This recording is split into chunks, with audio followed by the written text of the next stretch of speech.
자, 상해죄, 치상죄 등을 보죠.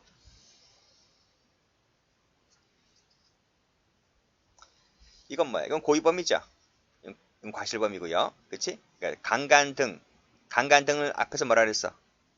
노트에서. 여기 노트를 보면 여기네요. 여기지. 그쵸? 강간 등 상해치상죄. 이 강간 등이라고 하는 것은 앞에 있는 5개의 죄를 말한다.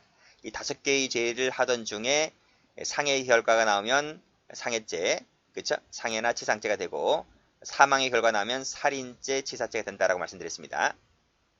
그리고 다시 내려와서 여기 보면 요 상해라고 하는 것은 고의범이죠.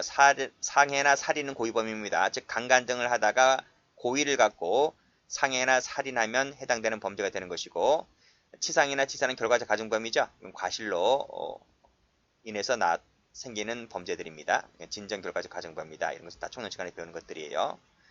그리고 노트 갖고 계신 분들 중에서 이 노트는 좀 무시해도 괜찮습니다. 이게 옛날 판례야. 옛날 조문이에요. 옛날 조문이기 때문에 요 신설된 2항에 관련된 부분이 없습니다. 그 부분은 이건 다 맞는데 요 맨 마지막 부분 이 부분에서 이제 2항이 신설된 부분이 없기 때문에 그 부분은 없는 대로 나름대로 이해를 하시면 될 것 같아요. 자, 됐고요. 다시 교재를 와서 보시면 자, 법조문 나와 있네요. 여기 보시면 예비문 나와 있죠. 예비문 같은 경우에는 상해죄만 있다. 상해죄만 있고 나머지는 없다 했습니다. 자, 다 했고 성격에서 친고죄가 아니다. 뭐 다 아시는 것이고 그다음 미수가 없습니다. 강간치상죄는 친고죄가 아닙니다. 당연하지만 옛날에는 중요했단 말입니다. 옛날에는 88년도 같은 경우에는 강간죄가 친고죄였잖아요. 그래서 상해의 결과가 나오냐 안 나오냐가 참 중요한 거야. 그쵸? 왜냐하면 친고죄가 아니기 때문에 그건 합의가 안 되는 거죠. 무조건 기소야, 기소. 그러나 만약에 강간죄였었다면 당신은 친고죄였기 때문에 합의가 가능했었기 때문에 합의가 되냐 안 되냐의 문제가 당신은 큰 쟁점이었죠. 근데 지금은 뭐 강간이든 치상이든 다 비친고죄니까 무조건 다 기소해버리면 됩니다. 친고죄가 아니기 때문에 취소가 있었다 하더라도 기소되는 거죠. 공소기각 판결 때리는 것이 아닙니다. 자, 그런 내용이고 이 자체도 출제가 옛날에는 많이 되었었어요. 자, 됐고 나머지 거 보시고요. 이것도 말씀드렸지 제가 위에 5가지만 상해 치상 살인 치사가 나오는 거지 밑에 3개는 나오지 않는다고 말씀드린 그 얘기입니다. CF가. 자, 사상의 결과는 간음이나 추행하는 기회에 발생하는 것이고 이와 밀접한 관련된 행위에서 발생하는 것이고 그 예가 나와 있네. 처녀막 파열. 말씀드렸죠? 이 처녀막 파열이 되면 치상입니다. 치상. 그래서 처녀를 건드리면 치상죄가 되는 거예요. 형이 높아져요. 처녀가 아닌 자를 건드리면 강간받게 되지 않지만 처녀를 건드리면 형이 높아집니다. 강간하는 사람들 물어보세요. 처녀세요? 처녀면 건들지 말아요. 농담입니다. 뭐 치아 탈락, 이빨 부러뜨린 것도 치상이 됩니다. 형이 높아져요. 그리고 기본 범죄 행위를 피하려고 하다가 사상 결과 발생한 것도 결과적 가중범이 되고 그리고 앞에서 이 노트에서 이 부분 나와 있죠. 이 부분 보면 요 살인이나 상해를 할 때 이 기본 범죄 행위는 기수미수 불문입니다. 그건 아시지? 기수미수 불문. 청론 시간에 배우는 거잖아요. 여기도 마찬가지고 기수미수 불문이다. 자, 여기 가보시면 기본 범죄 행위는 기수미수 불문이다. 그러니까 미수라 할지라도 중앙경과 나오면 결과적 가중범 되는 거예요. 자, 다음 페이지 갑니다. 자, 이 판례도 총론 교재에 많이 나오는 판례죠. 그쵸? 자, 치상죄에 있어서 사상의 결과는 간음행위 그 자체에서 나온다. 동그라미 1번. 그쵸? 그리고 강간의 수단으로서 나오는 결과도 포함되고 강간의 수반에서 나타나는 현상도 포함되고 그 예가 바로 여기 나와 있어요. 여기 처녀막 파열, 치아 탈락, 피하려고 하다가 발생한 사상의 결과 이 3가지가 바로 이 판례에서 1번, 2번, 3번에 해당되는 사례입니다. 같이 이제 이해를 하시면 돼요. 이 판결로지도 많이 나왔죠. 자, 올라갑니다. 자, 요 판결로지도 워낙 중요하고 출제가 많이 되었었는데 이 판결로지를 정확하게 알려면 사실관계를 알으셔야 돼요. 자, 보겠습니다. 자, 갑을병정입니다. 자, A녀 13살 된 아이를 강간하기로 이놈들이 공모를 합니다. 공모를 합니다. 자, 남양주시죠? 남양주. 야산루로 의도적으로 게임을 통하여 술을 마시게 하여 취하게 하였다. 그쵸? 취하게 하였다. 이놈들도 나이가 많질 않아. 이 여자아이가 13세면 이제 초등학교 6학년, 중학교 1학년 그 나이 때인데 이놈들도 보통 중고등학교 애들이죠. 애가 좀 이쁘장하니까 강간하자 이렇게 공모했. 나쁜 것은 일찍 배워 이놈들요. 자, 그래서 이제 술 먹였고 결국 만취된 내인녀를 돌아가면서 윤간을 해버리죠. 강간했습니다.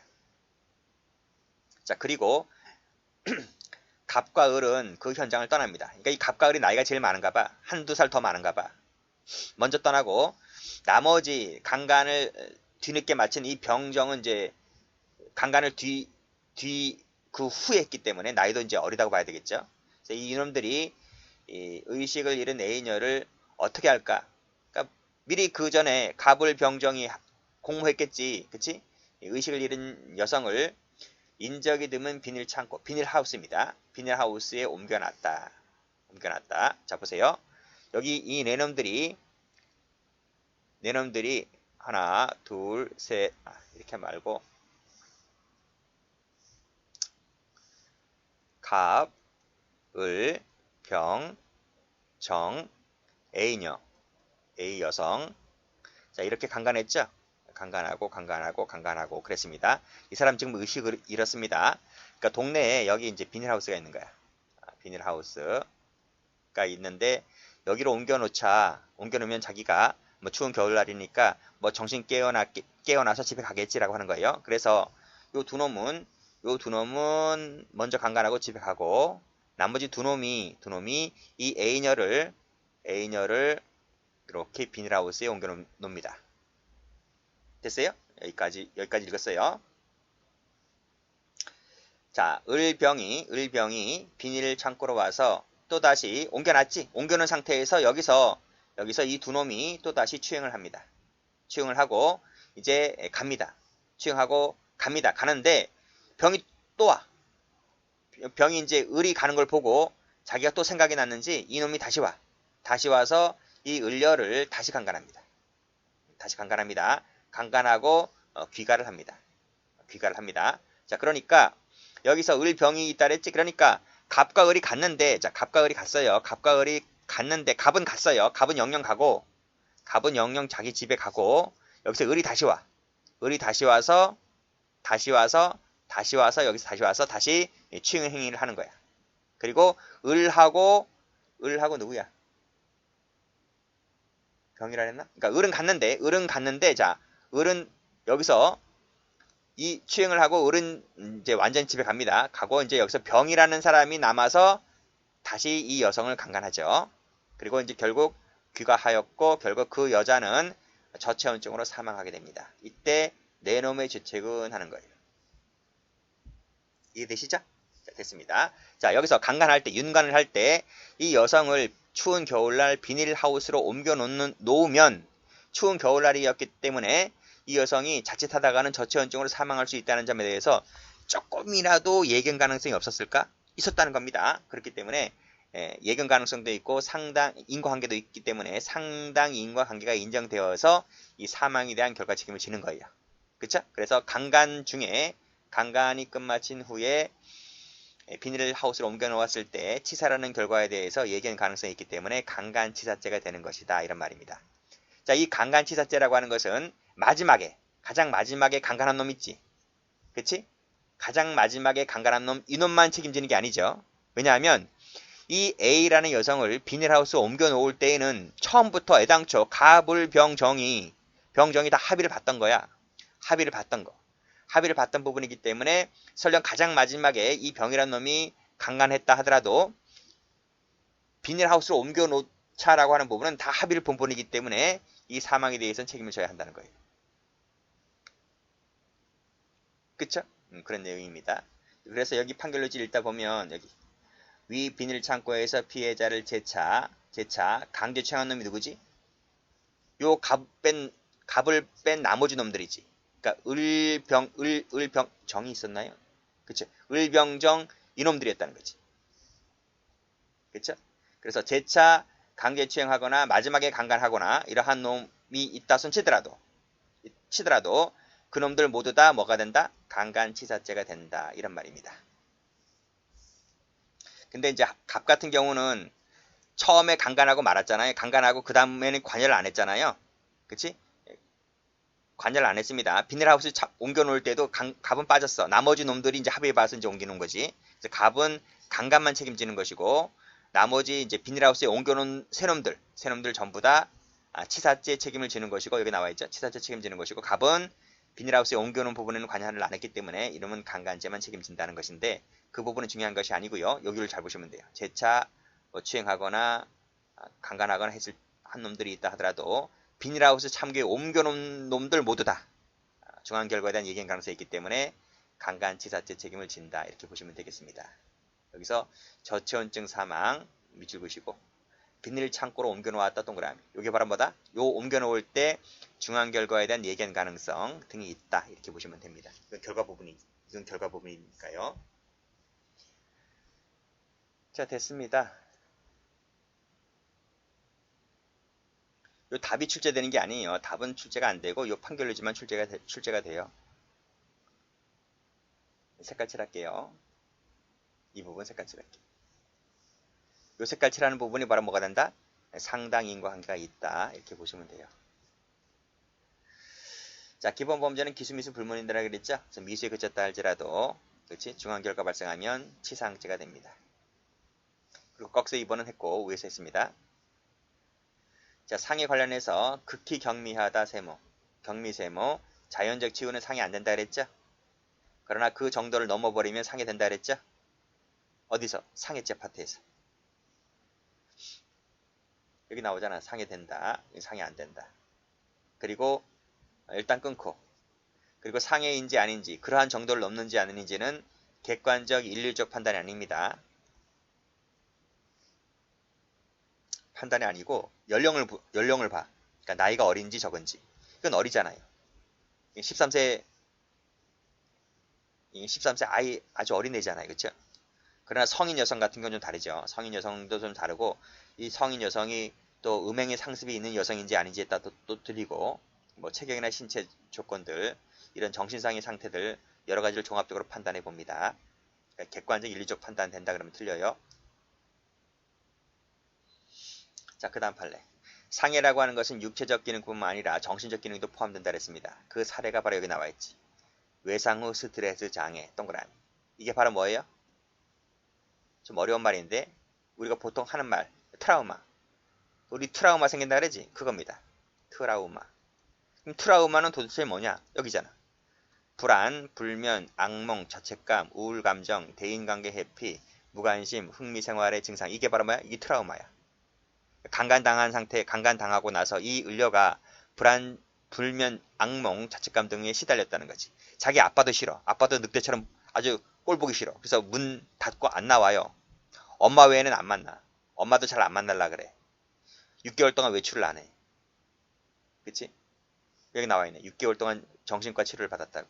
이런 트라우마가 생기게 되면 상해로 봅니다. 자, 다음 판례. 꺽쇠 1번 똑같죠? 상해라고 하는 것은 육체적, 정신적 똑같다고 말했습니다. 객관적 일률적으로 보는 것이 아니다. 연령, 성별 등을 판단한다. 이런 말 똑같아요. 자, 올라가 볼게요. 자, 을려는 인터넷 채팅을 통하여 성매매를 하려고 만난 갑으로부터 아니 그러면 이런 채팅을 왜 들어가냐고. 그치? 자기도 이런 채팅에 들어갔다고 하는 것 자체가 돈 받고 성매매 하려고 들어간 거 아닌가? 그렇잖아. 자, 졸피뎀 동그라미, 트리아졸람 동그라미. 이거 경찰 하시는 분들 아시죠? 경찰학개론이나 실무정합에서 이런 한 의약품 배우잖아요. 자, 이것을 남자가 몰래 탄 거야. 타니까 이 여자가 마시고 잠들입니다. 그치? 깊이 잠들었다. 자, 갑은 한급불능 상태에 빠뜨린 을려를 강간하려고 시도를 했는데 발기가 되지 않아서 뭐 이런 놈 다 있지. 미수에 그치고 말았다. 대단한 놈이네. 그쵸? 자, 을려는 기억하지 못했다. 기억한 것은 엄마와 통화한 부분. 그 외에는 뭐 자세한 것들은 기억하지 못했고 그렇지만 을려는 일상생활에는 특별한 지장이 없었고, 그렇죠? 지장이 없었고 치료는 안 받았어요. 안 받았어요. 여기서 일상생활에 지장이 없었고 치료받지 않았던 이 부분을 이 부분 생활에 지장이 없었고 치료를 받지 않았기 때문에 이것을 상해가 아니다라고 볼 수 있어요. 이런 얘기야. 자, 판례 볼까요? 자, 수면제 등 약물을 투약을 했잖아요. 방금 보았던 어떤 약물, 졸피뎀이나 트리아졸람 같은 이런 약물을 투약을 했다면, 그래서 지금 이 여성이 지금 수면장애, 의식불명 상태에 빠졌잖아요. 그치? 이 의식불명도 지금 정신적 기능, 생리적 기능 훼손을 당한 거잖아요. 우리 청론 저 앞에서 상해죄 파트 할 때 실신 상태에도 생리적 기능 훼손으로 보잖아요. 그러니까 지금 이 여성도 마찬가지로 지금 무엇을 하기 전인지는 기억하지 못했다. 기억이 안 난다는 거예요. 여기도 기억이 안 나지, 그치? 그치? 이러한 실신 상태에 빠져서 깊은 잠에 빠져서 기억하지 못했다. 그 순간만큼은 기억하지 못했다고 하는 부분이 이 생리적 기능 훼손인 거야. 생리적 기능 훼손이 되기 때문에 이것이 상해를 본다는 얘기입니다. 상해를 보기 때문에 설령 이 여성이 자연적으로 회복되었다. 또는 외부적으로 드러난 상처가 없다 하더라도 마찬가지로 뭐로 본다? 상해로 본다 이 말이야. 상해로 본다. 그래서 이 약물 쓴 사건은 자연적 치유를 하더라도 약물 쓴 사건은 상해를 본다는 판례입니다. 이 판례 별표를 쳐보시고. 색깔. 여기 색깔. 이건 뭐 다 아는 거니까, 그쵸? 알면 놔두고 모르면 색깔. 나머지 됐죠? 됐어요. 그래서 마지막 이렇게 나올 수도 있습니다. 생활 기능에 장애가 초래되었다 하더라도 자연적으로 의식을 회복하였거나 외부적으로 드러난 상처가 없다면 상해죄가 되지 않는다. 그러면 틀려요. 마지막 갖고 장난칠 수가 있으니까 기억을 해두시고. 자, 그러면 상해로 본 판례 보겠습니다.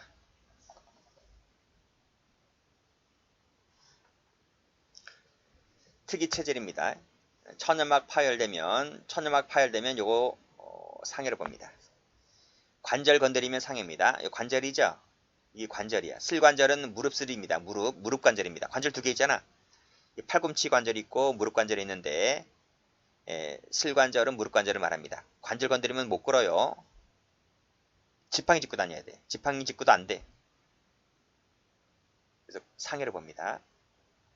요 치아결손 사건 아시죠? 총론 시간에 배우는데 긴급피난 시간에서 고의에 의한 자초 행위는 긴급피난을 인정하지 않죠. 그 판례입니다. 자, 열흘짜리 있죠? 열흘짜리. 일주일이 넘어가면 다 상해입니다. 여기 일주일 넘어가지? 그치? 뭐 이건 일주일뿐만 아니고 약까지 먹네요. 3일간 투약까지 하네요. 당연히 상해죠. 여기 2주짜리 나오죠? 상해입니다. 다음 페이지 갑니다. 여긴 7일짜리죠? 제가 했잖아. 저 상해죄에서 했잖아. 그쵸? 7일 세무칩니다. 자연적 치유지? 보통 진단서는 2주 이상 진단서 끊어주지 1주짜리는 진단서 안 끊어줘요. 왜? 1주짜리는 밥 먹으면 나니까. 저절로 나으니까 상해로 안 봐요. 여기도 자연적 치유란 말 나오죠? 그치? 뭐 그 다음도 나오는데 그건 잠시 이따 보도록 하고, 일단 일주일짜리는 상해가 아니다. 일주일이 넘어야 상해다. 열흘짜리도 상해다. 열흘짜리 상해다. 자, 근데요, 예외가 있어요. 그 예외를 좀 봐두셔야 돼요. 여기 체크 한번 해보세요. 9번도 한번 나왔어요. 그리고 한 번 더 있어요. 여기도 체크해보세요. 이 두 가지는 예외입니다. 자, 피고인의 생식기가 성기에 삽입은 되지 않았어요. 되지 않았지만 그 과정에서 피해자가 치료를 요한다 이 말입니다. 치료를 요한다. 요치 일주일.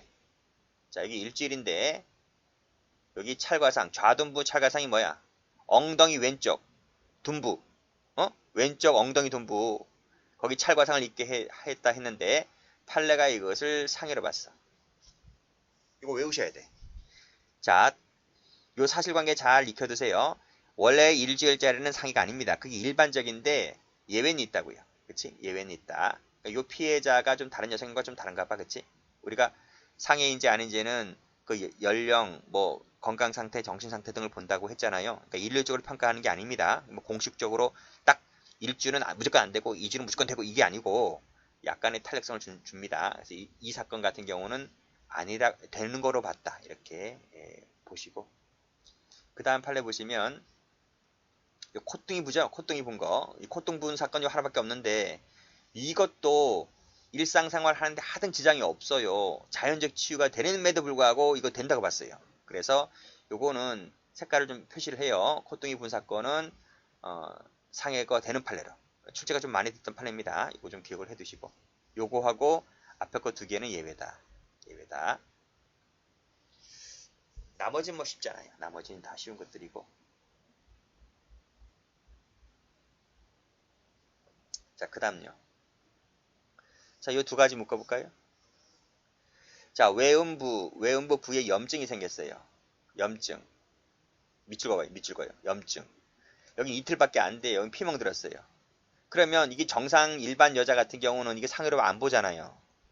그치? 근데 누구래요? 이게 미성년자라는 거예요. 이게 7살밖에 안 됐다는 거예요.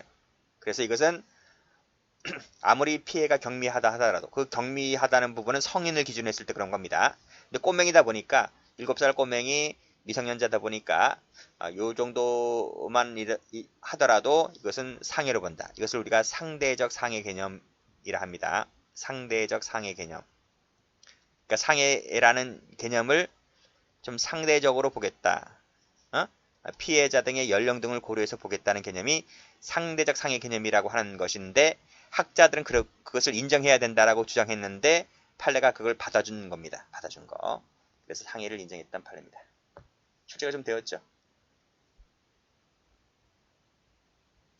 자, 밑에 1번은 공부했지? 잘라낸 것은 폭행으로 봅니다. 상해로 보지 않고. 자, 동전 크기 정도의 반상 출혈상. 동전 크기 정도의 반상 출혈상이 뭐냐면 여기 있잖아. 여기 왼쪽 어깨를 입으로 빨아서 생긴 상처. 그게 동전 크기 정도의 멍이 든 거야. 그치? 반상 출혈상. 근데 이것도 일주일 정도만 지나면 저절로 납니다. 그치?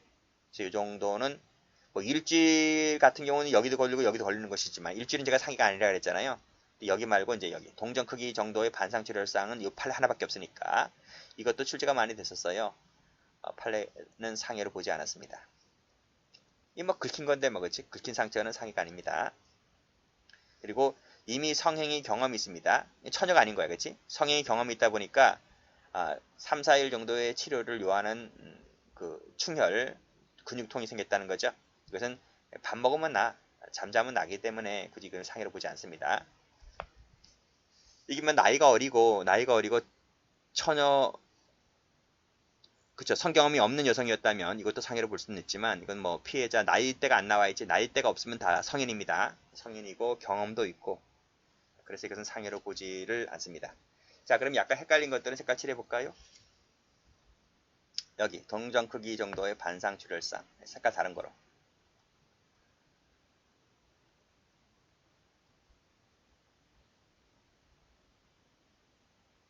여기 나머지는 됐지? 경험 있는 사람. 여기는 꼬맹이